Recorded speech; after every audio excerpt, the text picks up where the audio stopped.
Hello mga ka-Ship James, good morning, good evening Philippines. Tayo ay magbe-bake ng banana bread, my own recipe. So this is all the ingredients here.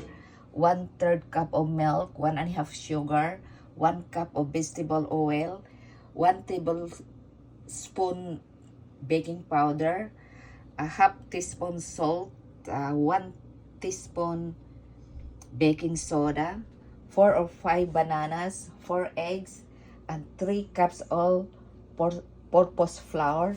And ready na ang aking pan. So, dalawang loop yan ang magagawa dito sa 3 cups of all-purpose flour. And I'm gonna add 1 teaspoon of vanilla.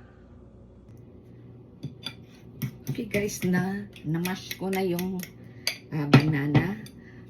Ito nalagyan ko na ng butter so para hindi siya manikit. So ako guys, dalawa ang gagawin ko.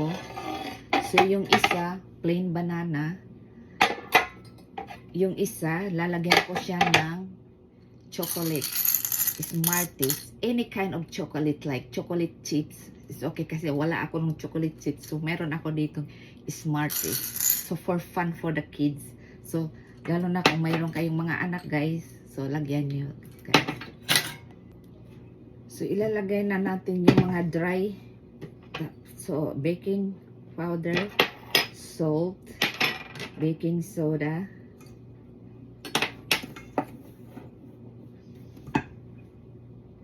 So, ngayon, isi-separate ko yung liquid. So, banana. So, ilalagay ko yung sugar dito sa banana para madaling matunaw siya, guys. So, oil.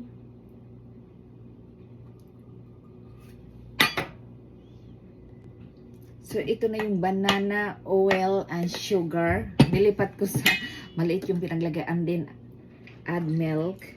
Lahat ng liquid, guys, sinisiperate ko. So, yung 4 eggs. So, guys, ito na ng lahat ng liquid. So, i-mix. So, no need mixer or blender by manual, guys. So, lalagyan natin siya ng vanilla, 1 tablespoon.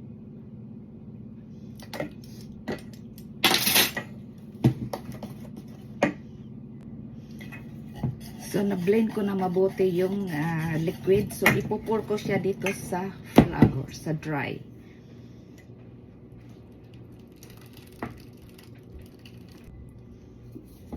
So, halo-haloin na natin hanggang sa mag-smooth siya.